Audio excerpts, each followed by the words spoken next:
বলে হুজুর যত বয়ান করবেন রাজনীতি নিয়ে কিছু বলবেন না, কারণ এটা আমার আব্বা পুরা দেশ আমার নামে লিখে দিয়ে গেছে, এখানে মাস্তানি আমরা করব আপনারা না। এই মন মানসিকতার কিছু জাহেল আছে না নাই? এরা গোটা জাতির ব্রেনকে ওয়াশ করে ফেলেছে।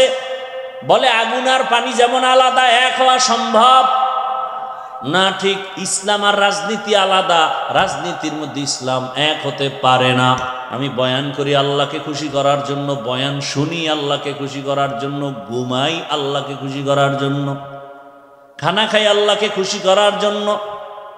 যেই মানুষটা আল্লাহকে খুশি করার জন্য খানা খাবে, ওই বান্দা বাম হাতে লবণ নিবে না, বাম হাতে পানি পান করবে না। আমাদের সমাজে বহু ভদ্রলোক আছে, ডান হাত দিয়া খানা লোকমা দেয়, বাম হাত দিয়া লবণ নেয়। কেউ ভদ্রলোক বাম হাত দিয়া লবণ নেও কেন? কয় এটা তো বাথরুমে ব্যবহার হয়, ওখান থেকে একটু আলাদা ফ্লেভার পাই। আছে না নাই? এরা বলে ভদ্রলোক। কেতনা বড় ইতর হলে এই কাম করে। আল্লাহ হেদায়াত দান করুন। আসতে বললেন কেন? আমিন রে। অন্যের জন্য দোয়া করতে চান না, না? অথচ হাদিস শরীফে আছে যারা অন্যের জন্য দোয়া করে সেই দোয়াটা নিজের জন্য আগে কবুল হয়। একজনে দোয়া করছে, আয় আল্লাহ এই এলাকার সবাইকে মাফ করে দাও। একজন ফেরেশতা আইসা হাজির। আল্লাহ বলে বান্দা কার জন্য দোয়া করলো? কয় এলাকার সবার জন্য। কয় নিজের জন্য করে নাই? কয় না। আল্লাহ বলে ফেরেশতা সাক্ষী থাক, আমি আর আগে তারে মাফ করে দিলাম।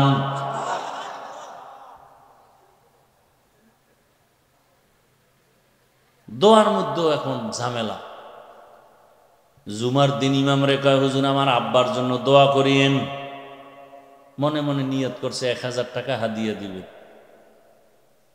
হুজুরে ইমাম সাহেবের মোনাজাত দিয়ে যখন হাত উঠাইছে না, ওই ব্যক্তির বাবার নামের সাথে আরো 3-4 জনের জন্য দোয়া করে ফেলছে। ওই বেচারার মনে কষ্ট, দোয়া তো 5 ভাগ হয়ে গেছে। চাইলাম আমার বাবার জন্য, এটা 5 ভাগ হয়ে আরো 4 বাড়ি গেছি গা। মনে মনে রাগ হয়ে গেছে, না হাদিয়া পুরাটা দেওয়া যাবে না। নামাজের পরে 200 টাকা লইয়া ইমাম সাহেবের গিয়ে কয় নেন হুজুর, এরমই কইলেন। এরম কিছু মূর্খ সমাজে আছে না নাই? আবার একজনে দোয়া করতে কইছে, হুজুরে করছে ঠিক কিন্তু বাবার নাম কয় নাই, মাথা গরম। আরে হুজুর আমার আব্বার নাম কইলেন না, আল্লাহ যদি ভুলে অন্যদিকে দিয়ে দেয়। এরকম সমাজে মূর্খ আছে না নাই? আবার দেখবেন জানাজার মাঠে যখন দাঁড়ায় পিছন থেকে কয় ও হুজুর কি কয়, বাংলা নিয়ত কন। আছে না নাই? রসুল কি বাংলায় কথা কইছে? তার মানে বাংলা নিয়ত পাইলেন কই? এত অ্যাডভান্স বুঝেন কেন হুজুরদের থেকে? কোনো নিয়ত নাই। আর একদল দেখবেন খুব বুজুর্গ, একামত চলে, হে দাঁড়ায় দাঁড়ায় নাওয়াইতুন ধাক্কাইতেছে, ধাক্কাইয়া শেষে গিয়া দেখে যে একটু ভুল হয়ে গেছে, আবার শুরু। এরকম করতে করতে করতে করতে আলহামদু শেষ, তাকবিরুল আর ফজিলত শেষ, হে নাওয়াইতুন ধাক্কাইতেছে। এই সব কিছুর মূলে ধর্মের জ্ঞানের যথেষ্ট পরিমাণ অভাব। তো আমল হবে কম, কিন্তু থাকতে হবে কি? ইখলাস। অর্থাৎ যা করব কার জন্য? আল্লাহর জন্য। খাকো বাদো আবু আতিশ বান্দা আন, বা মানে তু মুর্দা বা হক জিন্দা আন। ইন্না সালাতি ওয়া নুসুকি ওয়া মাহইয়ায়া ওয়া মামাতি লিল্লাহ ওয়া মামাতি লিল্লাহি রাব্বিল আলামিন। রঙ্গে তাকওয়া রঙ্গে সিদ্দিক রঙ্গে দীতা আবদ বাকি বুয়াদ বর আবদি। পয়গম্বর ইব্রাহিম নবী দোয়া করেন, হে মালিক, আমার নামাজ, আমার কোরবানি, আমার মরে যাওয়া, বেঁচে থাকা সব তোমার জন্য। আমি বেঁচে আছি তোমার জন্য, তার মানে 1 সেকেন্ড সময়ও তোমার ইবাদতের বাইরে আমি সময় কাটাবো না। আমি রাস্তায় হাঁটতেছি, জবানে জিকির চলবে। আমি ঘুমের বিছানায় গেছি, জবানে দরুদের আমল করো। দরুদ পড়তে পড়তে ঘুমাও, সারাটা রাত তোমার আমল নামায় ঘুমাইলেও দরুদের সওয়াব লেখা হবে। আতিনা ফি দারে দুনিয়া না হাসানাতিনা ফি দারে উকবা না হাসান ইয়া গিয়াসাল মুস্তাগীসিন ইহদিনা লিফতিখারা বিল উলুমে ওয়াল গিনা।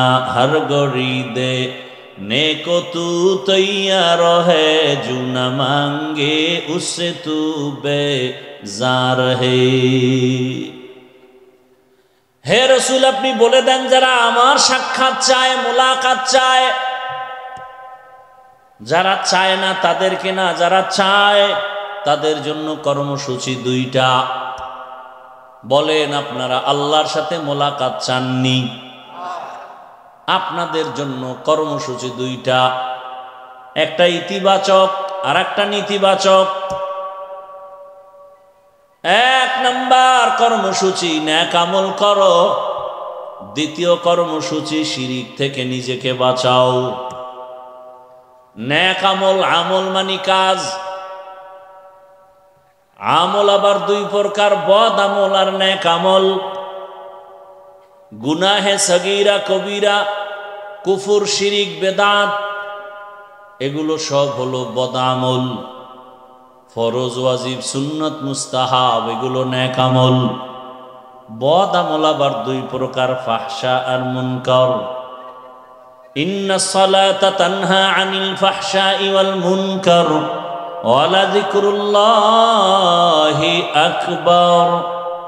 নিশ্চিত নামাজ মানুষকে পাপাচার থেকে ফিরায় রাখবে। নামাজ ঘোষণাকার। নামাজ মানুষকে দুনিয়ার সব অপরাধ থেকে ফিরায় দিবে নামাজ। কিন্তু আমাদের সমাজে কিছু নামাজি আছে, মিথ্যা কথাও বলে, নামাজ পড়ে, সুদ খায়, ঘুষ খায়। নাই? নামাজও পড়ে, অন্যের হক নষ্ট করে। নামাজ পড়ে, কুফরি মতবাদের পেছনে দৌড়ায়। আছে না নাই? নামাজ পড়ে বলে এত নামাজ লাগে না, এত ইবাদত লাগে না, এত আমল লাগে না।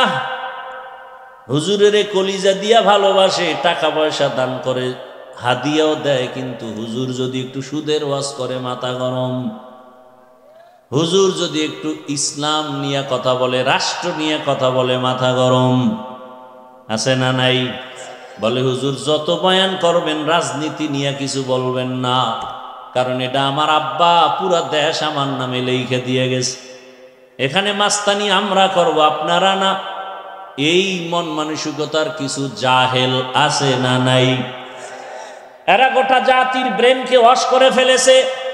বলে আগুন আর পানি যেমন আলাদা, এক হওয়া সম্ভব না। ঠিক ইসলাম আর রাজনীতি আলাদা, রাজনীতির মধ্যে ইসলাম এক হতে পারে না। এটা কোন জেলা? চুয়াডাঙ্গা। কোন থানা? জীবননগরের মানুষ লিখে রাখো, এই যুবকেরা, 2 ফিট 3 ফিটের একটা ব্যানার বানাবি, 200 টাকা হয়তো খরচ হবে, একটা না, পারলে আরো বেশি। ব্যানার বানাইয়া পুরা বাজারে বাজারে লাগা, আর লিখে দে ইসলাম আর রাজনীতির সম্পর্ক চিনি আর পানির মতো। চিনির সাথে পানি মিশলে যেমন আলাদা করা যায় না, রাজনীতি থেকে ইসলাম আলাদা করা যায় না। সূর্যের সাথে আলো যেমন লাগানো, ফুলের সাথে ঘেরান যেমন লাগানো, ফুল থেকে ঘেরান না থাকলে ফুলের যেমন মূল্য নাই, রাজনীতিতে মদিনার আদর্শ আর ইসলাম না থাকলে ওটা রাজনীতির মূল্য নাই, ওটা রাজনীতি থাকে না, ওটা দুর্নীতি হয়ে যায়। এবার ব্যানারে লেখ, পৃথিবীতে একমাত্র পবিত্র রাজনীতির নাম ইসলামী রাজনীতি। আর সব না পাক, সব না পাক, সব না পাক। একমাত্র পবিত্র রাজনীতির নাম কি?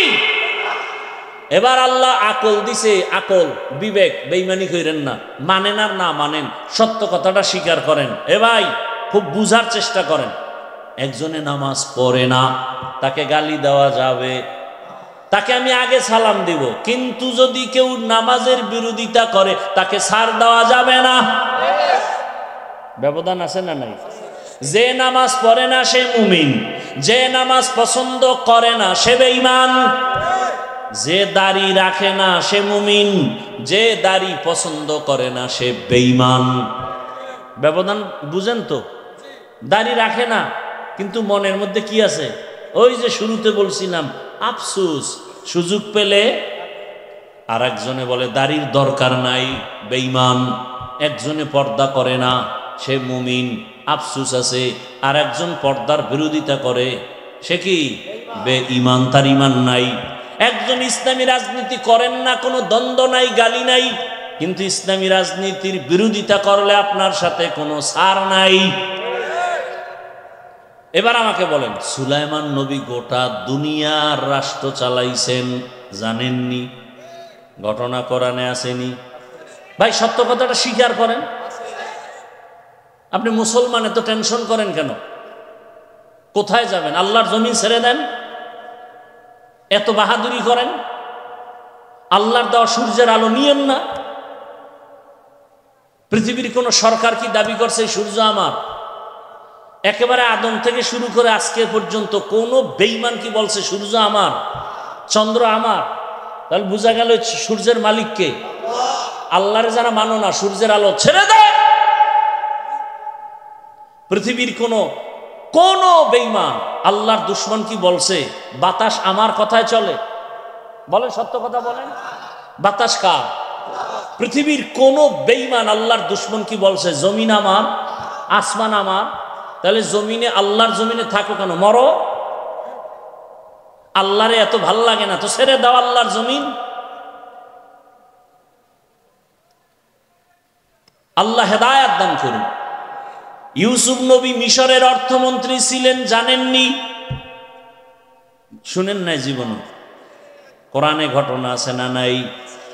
জুলকারনাইন বাদশাহ গোটা দুনিয়া চালাইছেন, কোরআনে আছে না নাই? আমি কি বানায় বলতেছি? রহমতের নবী মদিনার রাষ্ট্র চালাইছেননি? আবু বকর, ওমর, ওসমান চালাইছেননি? তাহলে কেন বিরোধিতা করেন? আপনি করেন না, কোনো দ্বন্দ্ব নাই, বিরোধিতা করলে ছাড় নাই। সাবধান। ব্যানার লাগা, যুবকেরা, ব্যানার টানা আর লেখ, পবিত্র রাজনীতির নাম ইসলাম, বাকি সব নাপাক। ব্যানারে লেখ, কিয়ামত পর্যন্ত এই জমিনে ইসলাম আর মদিনার আদর্শ যতদিন পর্যন্ত বাস্তবায়ন হবে না, ততদিন পর্যন্ত এই জমিনে কেউ শান্তি দিতে পারবে না। চাপাবাজি করতে পারবে, শান্তি কপালে নেই। শান্তির একমাত্র ঠিকানার নাম ইসলাম। শান্তির একমাত্র ঠিকানার নাম দীনিয়াল ইসলাম দীনু মাওকাহু আরজুকু ফরানান আফওয়ান ইনদাহু। খারাপ লাগতেছে আপনাদের? ভালো লাগবে আর কবে? হুজুরেরা সব মইরে গেলে। কেমন সমাজে আছেন টের তো পান না। বাবা তার আপন মেয়েটারে হোটেলের মধ্যে ঢুকাইয়া বলে, আজকে রাতের জন্য তুই আমার কাছে, মেয়ে না স্ত্রীর সমান। নাউজুবিল্লাহ আসে না? এটা কি ইন্ডিয়ার খবর? সোনার বাংলার তাজা খবর। এমন সমাজে বসবাস করেন, ভালো করে বুঝেন। আতরের দোকানের কাছে গেলে ঘ্রাণ আসবে, এটাই বাস্তবতা। ভালো মানুষ দিয়া সমাজ ভালো করা যায়, নাপাক মানুষ দিয়া সমাজ পবিত্র করা যায় না। কি বুঝেন কথা? যেই ব্যক্তি 3 বেলা খাইয়া বিড়ি টানে, গাঞ্জা খায়, মদ পান করে, এই ব্যক্তির দেমাগ পাক না না পাক? মদ পান করে কেউ জিকির করে, বরং বউরে মা কয়া ডাকে, ঠিক নেই? এই লোকটার দিমাগ নাপাক, এরপরে চোখের গুনাহ, হাতের গুনাহ, অন্তরের গুনাহ, জবানের গুনাহ, এমন একটা নাপাক অসৎ চরিত্রহীন। এরে যদি বলেন আমাকে এই সমাজের দায়িত্ব নিয়ে সমাজটা না পাক করিয়া দাও, পবিত্র বানাও, তাহলে অবস্থাটা কেমন হবে বলবো নি? বলেন। লঙ্গিতে লাগছে গোবর, গোবর চিনেননি? আপনাকে দেশে নাই তো? লঙ্গিতে গোবর লাগছে, বলেন তো এখন পাক না নাপাক? লঙ্গির গোবর নাপাক, এই গোবর দূর করার জন্য কি লাগবে? কি লাগবে? অচেনা এলাকায় খুঁজতেছি, কই পানি, পানি, পানি, পানি, পানি, নাই নাই নাই, ঘাম ছুটে গেছে, পানি ভাই না। একজনে কয় ভাই এত পেরেশানি কেন? পানি তো নিজের কাছেই আছে। আছে না? পানি তো নিজের কাছেই আছে, বাহিরে খুঁজো কেন? ওই পানির দাম কি? এইটা দিয়ে ধুইয়া দাও। তা চিন্তা করছে এত কষ্ট কইরা খুঁজা পানি যখন পাই নাই, তাহলে প্রস্রাবের পানি দিয়ে গোবর ধুয়ে দিই। প্রস্রাবের পানি দিয়া গোবর ধুইলে নাপাক গেল না আরো ছড়াইল? প্রস্রাবের পানি দিয়া গোবর নাপাক ধুইতে গিয়া যেমন নাপাক আরো ছড়ায়, সুদখোর, ঘুষখোর, গাঞ্জাখোর, মদখোরের দিয়া সমাজের পবিত্রতার দায়িত্ব দিলে সমাজ আরো নাপাক হয়ে যাবে। টুকু যাও সুন্নতে আহমদ কুজা বা মুহাম্মদ कैबुअद निस्बतुरा मन अहब्बा सुन्नती कौले रसूल मजदाए का नमाई हम कुन कबूल। রবের সাথে যারা মোলাকাত করতে চায় তাদের জন্য 1 নম্বর কর্মসূচি নেক আমল করবে। কি আমল? কি আপনাদের কি ধারণা জানি না, আমল টামল তো লাগে না? লাগে? আপনি কোন লাগে লাগে না? আল্লাহ কি কয়? আল্লাহ বলেন আমি মানুষ বানাইছি শুধু আমল করানোর জন্য। দলিল আল্লাযী খালাকাল মাউতা ওয়াল হায়াতা লিয়াবলুয়াকুম আইয়ুকুম আহসানু আমালা ওয়া হুয়াল আজিজুল গফুর।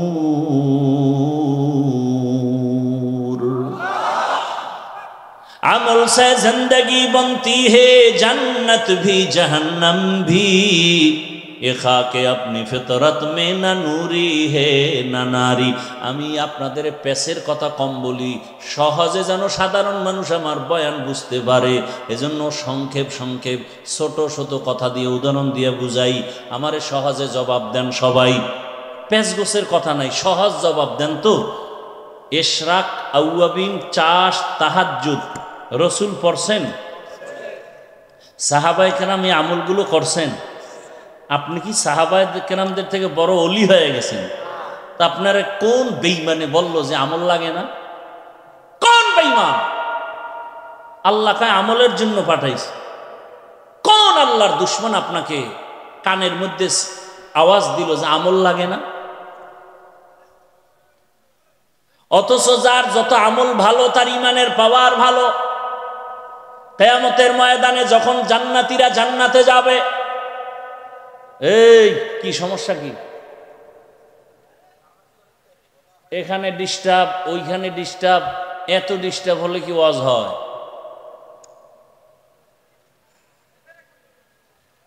আল্লাহ একবার আনছে, আর কবে আনবে জানি না। আল্লাহ হেফাজত। এখানে সব ফেরেশতা, সবাই যদি ফেরেশতা তো মোবাইল আড়াই কা? এই মোবাইলগুলো কারা নাই? ফেরেশতারা তো নিত না, ওরা তো মোবাইল চালায় না। চিন্তা করতে পারেন কেমন মায়ের কুসন্তান যে একটা বেহেশতের বাগান এসে মোবাইল নিয়ে যায়। আমাকে আর অল্প টাইম 5-10 মিনিট কথা বলার সুযোগ দিবেন আপনারা? এটা মুখস্থ করে বয়ান করা যায়? একটা লাইনে কথা বলতেছি, ফট করে ডিস্টার্ব শুরু হয়ে গেছে। কি কথা বলতেছিলাম তো ভুলেও গেছি। কি বলতেছিলাম?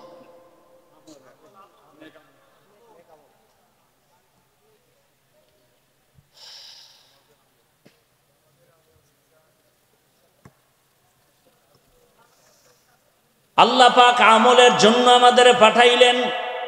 সাহাবায়ে কেরাম ইশরাক আউয়াবিন চাষ তাহাজ্জুদের আমল করেছেন। তাদের এত আমলের কি দরকার ছিল? জীবন চলে গেছে, জামাত ছাড়া নামাজ তারা আদায় করতেন না। এরে আল্লাহর বান্দারা, ঘরের মধ্যে খানা নাই, খুব খেয়াল করেন। বুঝছি আর বেশি ধৈর্য আপনাদের হবে না, আর আমারও ধৈর্য কম, আমি গুছাই নিয়ে আসতেছি, খেয়াল করেন। সাহাবীর ঘরে খানা নাই, রহমতের নবীর পিছনে নামাজ পড়তে গিয়া সাহাবায়ে কেরাম আজানের আগে মসজিদে হাজির। হঠাৎ করে নজর করে দেখা গেল একজন সাহাবী, সবাই সবার আজানের আগে আসে, নামাজের সালাম ফিরাইয়া বসে থাকে, রহমতের নবী বয়ান করবেন, শুনবেন। কিন্তু একজন সাহাবী একামতের সময় মসজিদে ঢুকেন, পেছনে দাঁড়ায়, সালামটা ফিরানো মাত্র সাহাবী দৌড়াইয়া আবার বের হয়ে চলে যায়। সাহাবায়ে কেরামের নজরে আসার পর রহমতের নবীর কাছে একটু জানাইলেন, নবী জবাব দেন নাই। কিছুদিন পরে আবার নবীকে বললেন, নবী আবারও কিছু জবাব দিলেন না। কিছুদিন পরে আবার সাহাবায়ে কেরাম যখন বললেন, রহমতের নবী এবার 3 বার শোনার পরে বলে, সাহাবী কোনো বিপদের মধ্যে আছে, চলেন আমরা সহ তার বাড়িতে যাই। ও পর্দার আড়ালের আম্মা জানেরা, ও বোনেরা, ও যুবক, কয়দিন আর বাহাদুরি করবা? তোমার আমার সামনে কত যুবকের লাশ, এই বয়সে কত যুবকের কবরে রাখছি, জানাজা দিছি। আগামীকাল হতে পারো তুমি হসপিটালের রোগী, হতে পারো তুমি কবরের বাসিন্দা। দেখো নাই মাত্র কয়েকদিন আগে বিদেশ থেকে টাকার অলংকার নিয়ে আসছে বাড়িতে বেড়াবার জন্য, এয়ারপোর্টে আগাইতে গেছে তার স্ত্রী, সন্তান, পরিবারের সবাই। এয়ারপোর্টে নাইমা গাড়িতে উঠছে, গাড়িতে রওয়ানা, কি আনন্দ! বহুদিন পরে সে সন্তান কাছে পাইছে, কোলে নিয়ে চুমু খায় বাবা। স্ত্রীর অন্তরে আনন্দ, স্বামী আমার জন্য অনেক কিছু নিয়ে আসছে। কিন্তু ভাগ্যের নির্মম পরিহাস, বাড়িতে যাইতে না যাইতে কাছাকাছি যাইয়া গাড়িটা রাস্তার পাশে পানির মধ্যে পড়ে গেছে। সন্তান, স্ত্রী সব মরে গেল। ওই বিদেশি আমার যুবক বাবা স্বর্ণের অলংকার নিয়ে কাঁদে। মানুষ বিয়া কইরা মাইয়া ভোলা নিয়া খাইয়া না খাইয়া একসাথে থাকার আনন্দ আলাদা, কিন্তু আমি সেই আনন্দ পাই নাই। টাকার জন্য বিদেশ চলে গেলাম, আজকে বড় বুক ভরা আশা নিয়ে আসছি, স্ত্রীর কাছে যাব, সন্তানের নিয়ে আনন্দ। আমার কপাল কেন এত খারাপ, আমার হাতের উপরে আমার বাচ্চাটা মরিয়া গেল, আমার চোখের সামনে স্ত্রী মরে গেল। এই কি কপাল! এই কয়দিন আগের ঘটনা না, খবর নাই। এমন একটা দিন নাই যে যুবকের লাশ পানির মধ্যে দেখা যায় না, গাড়ির নিচে দেখা যায় না, ঘুমের বিছানায় দেখা যায় না। ওরে বান্দা, পালাবি কই? পালানোর কোনো সুযোগ নাই।